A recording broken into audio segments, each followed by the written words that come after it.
Olá pessoal, exercício de dinâmica envolvendo torque no plano inclinado. Número 6 diz o seguinte: na figura 6, dois blocos de massa M1 e M2 estão conectados por uma corda sem massa por uma polia de raio R e de massa M.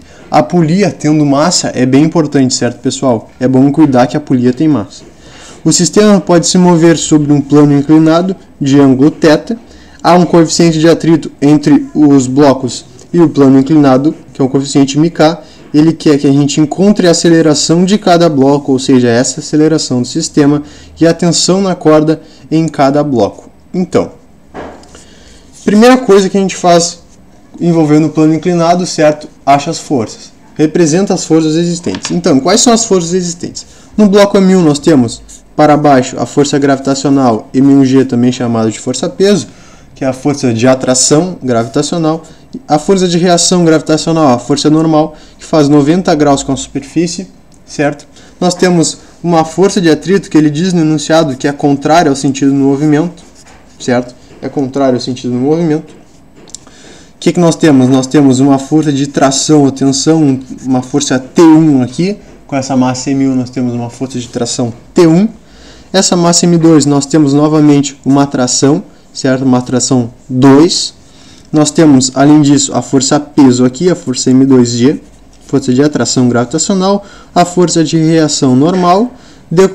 O que nós vamos fazer aqui? Vejam, está num plano inclinado, nós vamos decompor a força peso nas suas duas componentes. Na componente Px, então, na componente Px e na componente Py. Certo? Então, nós temos aqui, na ponta do vetor da força peso, nós temos, então, M2G seno θ, na ponta da força peso temos M2G cosseno θ, decompomos a força peso nas duas componentes. Para finalizar, a última força existente no bloco M2 também, nós temos a força de atrito, contrária ao sentido do movimento, essa força de atrito do bloco 2. Então tá todas as forças, certo? Representamos as forças. Segundo passo, faz a segunda lei de Newton, em que a força resultante é massa vezes a aceleração.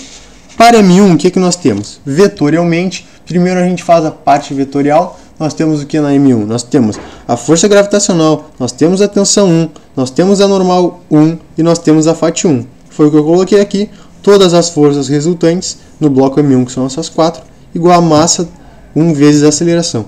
Antes de continuar, vou ressaltar duas coisas.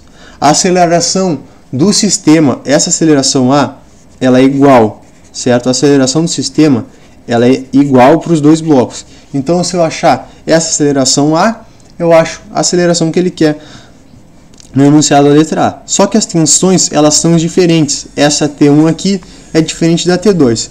Geralmente, em lei de Newton, a polia é desconsiderada essa massa. Se é desconsiderar a massa, eu posso considerar as tensões iguais. Estão na mesma corda, polia sem massa, tensões iguais. Só que a massa ela é considerada, há um Mzão aqui. Se essa massa é considerada, as tensões elas são diferentes, elas não podem ser consideradas iguais, certo? Então é importante ressaltar isso. A aceleração do sistema é igual, as tensões são diferentes para uma polia com massa considerável. Então, continuando. Então, para M2, o que nós temos? Vimos vetorialmente para M1 que nós tínhamos isso aqui. Para M2, nós tínhamos o quê? Nós temos M2G, né? A M2G, a força-peso. Falando vetorialmente, antes de decompor, nós temos a tensão, nós temos a normal de N2, e nós temos a força de atrito também, igual a M2 vezes a aceleração. Percebam, eu tenho as duas forças de atrito. A gente sabe que força de atrito é um coeficiente de atrito, nesse caso o coeficiente de atrito cinético dado, vezes a normal 1. Percebam, no bloco 1, a normal ela é equivalente ao peso, porque não há aceleração no eixo Y, só no meu eixo X, certo? Considerando o eixo X positivo nesse sentido e o meu eixo Y positivo para cima, o que está? Então, se a força resultante em Y é 0, se a força resultante em Y é 0, a normal ela tem que ser igual à minha força-peso M1G, para que não haja movimento, certo? Aceleração 0, força resultante igual a 0, então a normal vai ser igual ao peso. Lembrando que força é massa vezes a aceleração, então como não há aceleração no eixo Y, a força tem que ser 0 resultante no eixo Y, então a normal é igual a força-peso.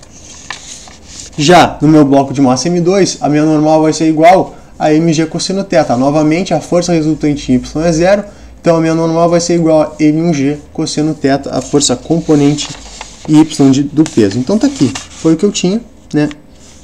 Que eu falei para vocês, temos as duas forças de atrito. Bom, agora escalarmente para M1, nós temos que a tensão ela está no sentido do movimento, certo? No eixo para cá, aceleração, a tensão é positiva, a força de atrito é contrária, a normal no eixo Y não há movimento, são as duas que eu tenho que considerar. Então eu tenho T1 menos o meu μm1g igual a M1A. Então eu tenho aqui a lei de Newton para o bloco 1. T1 no sentido do movimento positivo, a força de atrito no sentido contrário no movimento, então nós temos um sinal negativo aqui. Essa aceleração, eu quero encontrar ela. Bom, para M2 então, nós temos escalarmente, nós temos M2G seno θ menos T2 menos μm2G cosseno θ igual a M2A. Simples, pessoal. Nós temos aqui, ó, M2G seno θ favorável ao sentido do movimento para baixo, então ela é positivo. A minha tensão T2 está contrária ao sentido do movimento, ela é negativa. A minha FAT2 ela está contrária ao sentido do movimento, então são duas negativas e uma positiva. Então tá aqui, ó, uma positiva e as duas negativas igual a massa do 2 vezes a aceleração. Então percebam, eu tenho as minhas duas equações tiradas da lei de Newton, eu tenho as duas equações e três incógnitas, certo? Eu tenho três incógnitas. Quais são as minhas incógnitas? Eu tenho a minha incógnita T1, a minha incógnita T2, que inclusive eu quero achar essas duas também, na letra B do enunciado. E nós temos a aceleração, essa aceleração aqui, a gente precisa achar. Duas equações, três incógnitas. Eu vou achar a minha outra equação pela relação de torque, certo, pessoal? A gente vai ter novamente, como a gente tinha visto no exercício 5, relação de torque para achar a terceira incógnita. Lembrando que torque tá aqui, ó, é dado por duas fórmulas, o momento de inércia vezes a aceleração angular, ou também a distância, certo? Essa distância vezes a força. Isso aqui é um produto vetorial, pode ser dado por módulo de R, módulo da força vezes o seno do ângulo. Como é um braço de alavanca de seno de 90 graus, se essa R for perpendicular à tensão, que é esse caso que a gente vai ver agora melhor, nós temos que o torque nada mais é do que o raio vezes a força, é o que a gente vai ver agora. Então tá aqui, ó. Acha o torque, certo? Terceiro processo, acha o torque, olha para a polia. Então nós temos a polia, certo? Eu só expandi a polia, aqui ela estava pequenininha, certo? Dei uma expandida para a gente analisar. Quais são as duas forças que agem na polia? Nós temos uma T1, certo? E nós temos uma T2. Percebam, a minha T1 está para a direita aqui e a minha T2 está para a esquerda. Se eu fizer um corte nessa corda, certo? Se eu fizer um corte nessa corda, eu vou ter uma T2 para cá e uma T1 para lá. São contrárias a que a gente havia colocado. A T1 estava para a direita no sentido do movimento, eu coloquei uma T2 cortando a corda do lado contrário. Eu tinha uma T2 para baixo, uma T2 para cima, desculpa, cortei a corda, a T2 ficou para baixo. Então percebam, quando eu faço a reflexão na polia, quando eu faço esse conhecimento da polia para achar a terceira incógnita, eu tenho que olhar para as trações, que elas são contrárias a que a gente havia colocado, né? Porque eu fiz um corte de corda. Então a aceleração está para lá. Bom, como é que eu faço para achar a relação de torque? Primeira coisa, eu tenho que ver o sentido da aceleração do sistema. Esse eu vou ter que usar a regra da mão direita, certo? Eu vou ter que usar a regra da mão direita. O que diz essa regra? Eu vou com a palma da mão na folha, tá a aceleração aqui. Eu pego a palma da mão e com meus dedos, eu indico o sentido do movimento. Então tá descendo, ó, tá fazendo esse sentido para cá. O meu dedão aponta para onde está o torque total. Então, tá para cá, certo? Ó, tá entrando, ó, palma da mão, aceleração para lá, tá entrando. Se tá entrando, então a minha aceleração, essa aqui, está entrando, o torque total está entrando. Vamos ver o torque dessa polia aqui. Isso aqui é importante, essa questão de analisar o torque é importante para o seguir que a gente vai fazer. Na nossa T1, o que nós temos? Nós temos que fazer a análise de torque na polia. A análise de torque na polia é o seguinte. coloco a minha força no mesmo centro do meu raio, certo? Então eu tenho um raio R aqui, percebam, está 90 graus, há um torque. O torque nada mais vai ser que a T1 vezes o raio, porque elas têm 90 graus, certo? Os dois são vetores. Novamente, eu tenho uma T2, eu tenho uma distância R. Se eu tenho força vezes a distância R, eu tenho torque, certo? Eu tenho torque. Bom, o torque, certo? Ele é dado pelo o raio vezes a força externa que atua vetorialmente. Esse sinal, isso aqui é um produto vetorial. Eu tenho que analisar por uma regra da mão direita novamente. Isso aqui vai do raio à força. Então o que eu faço? Bota a T1 no mesmo centro, certo? Então eu desloco essa força para o mesmo centro do raio. Então está aqui a minha T1, certo? Eu só desloquei. Eu poderia deslocar o raio para cima também. Então, palma da mão na folha. O meu raio está para cima. Então eu tenho isso aqui, ó. Eu tenho que ir do raio até a força. Então o raio está aqui, a força está aqui. Então percebam, o meu dedão ele indica o sentido para onde é que está indo o movimento. Então eu vou do raio, aqui está a minha palma da mão, meu raio está aqui, eu vou até a força. Então percebam, está saindo o meu torque. Então meu torque aqui ele está saindo, certo? Em relação à minha T2, eu prolongo novamente essa minha força T2 para o mesmo centro de raio, porque elas têm que estar no mesmo centro para a gente fazer análise. Ou eu prolongo, se eu prolongasse nesse caso o meu raio R para cima, se eu prolongasse para cá, aconteceria a mesma coisa, ó, palma da mão, do raio até a força, até a minha força T1. Sairia também, poderia ser também, colocar, ou eu estendo o raio para cima, ou eu boto a tensão no mesmo centro de R. Bom, tá aqui. Em relação à nossa polia aqui, nós temos então o R e o T2. Boto a minha T2 no mesmo centro, do raio, palma da mão, do raio até a força. Percebam, está entrando agora, ó, do raio até a minha força, em direção à força, está entrando. Eu poderia prolongar o raio aqui também. Nesse caso, eu prefiro botar a tensão no mesmo centro, mas eu poderia prolongar o raio. Então, se eu for do raio até a minha T2, ó, percebam, do raio até a T2 está entrando, então o meu torque 2 aqui está entrando. O que é importante? Porque o torque total ele vai ser a soma dos torques, são dois torques produzidos, são duas forças, vai ser a soma vetorial de T1 com T2. Se T2 está saindo, T1 e T1 está entrando, pela regra da mão direita, bem importante, certo, gente, ter controle com essa regra da mão direita. E lembrando que a aceleração do sistema estava entrando, certo? A aceleração do sistema estava entrando. A nossa T1 estava saindo e a nossa T2 estava entrando. A T2 vai ser positiva porque ela está saindo, assim como essa aceleração total, aceleração do sistema. O torque ele vai ser positivo quando ele coincidir com a saída ou a entrada da aceleração. Então, se a aceleração total está entrando, o torque T2 é positivo e o torque T1 é negativo. Se fosse ao contrário, se a aceleração estivesse saindo, então esse torque T2 seria negativo e esse T1 sim seria positivo. Então, o sinal do torque ele tem a ver com essa aceleração. Se a aceleração está saindo aqui, o torque positivo vai ser o que estiver saindo. Então, o T2 é positivo e o T1 é negativo. Certo? Continuando, nós sabemos que o torque,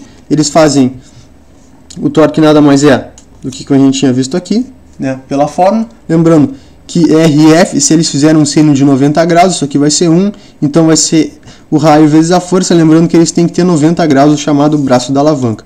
Eles têm, né, o raio, ó, percebam, todos têm 90 graus, um ângulo de 90, aqui no nosso exemplo, então basta eu multiplicar para achar o torque.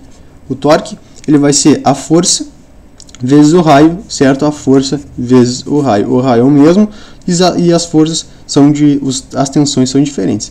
Então eu posso colocar a minha T2 em evidência, então ficou T2 menos T1, multiplicando pelo raio, aqui está o torque total. Bom, primeira coisa então, a gente acha o torque total, certo? Cuidando positivo ou negativo, a questão da regra da mão direita. A segunda coisa que a gente vai fazer agora vai ser igualar o torque total com o momento de inércia vezes a aceleração angular. E nós vamos dizer que a aceleração angular ela é a aceleração que eu tenho lá nas leis de Newton, a aceleração do sistema sobre o raio. Então, o torque total é esse aqui que a gente achou. torque total ele é retirado da análise feita, então é T2 menos T1 vezes o raio. Igual, então eu tenho que igualar o torque a duas coisas, certo? Eu igualo novamente ao momento de inércia vezes a aceleração angular, e raio o torque total, eu tenho outra relação que eu tirei daqui, certo? Lembrando que essa aceleração angular eu tenho que substituir por essa aceleração aqui, porque eu não posso trabalhar com duas acelerações diferentes, porque nas leis de Newton a gente tinha essa aceleração aqui, a aceleração do sistema, e essa aqui é a aceleração angular, então basta substituir essa aceleração angular por aceleração do sistema sobre o raio.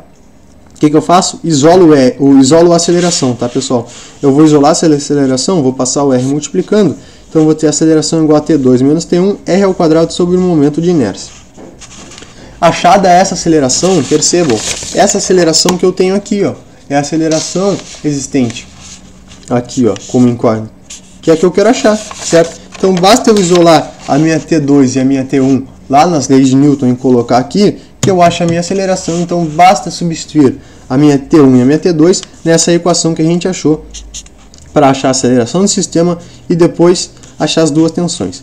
Eu vou separar o vídeo em dois pedaços, porque agora a gente tem uma parte algébrica, que é só manipulação, não tem mais física. Então eu vou dividir também para o vídeo não ficar longo. Qualquer dúvida peço para que postem nos comentários. Esse exercício ele tem que ser feito de uma forma calma. Eu tenho que fazer 5 passos básicos, que são esses. Primeiro, coloco as forças. Depois, traço a segunda lei de Newton para o sistema. Terceiro, eu acho a incógnita que falta. Nesse caso, eu tinha T1 e T2 como incógnitas, além da aceleração. Tenho duas equações, 3 incógnitas. A outra incógnita que falta, eu acho por torque, que é a aceleração. Eu vou achar a aceleração pelo torque. Eu sei que a aceleração angular é a aceleração do sistema sobre o raio, certo? E essa aceleração, achada essa aceleração, eu vou fazer a relação com as tensões, porque por torque eu acho essa aceleração, achada a aceleração é só eu colocar a minha T2 e a minha T1, que eu posso tirar por aqui, certo? Então vou dividir num outro vídeo para não ficar muito longo, a parte algébrica de física era isso. Qualquer dúvida peço para que postem nos comentários e nos vemos na sequência com a resolução da parte algébrica para chegar no gabarito, tá, gente? Um grande abraço e até a próxima.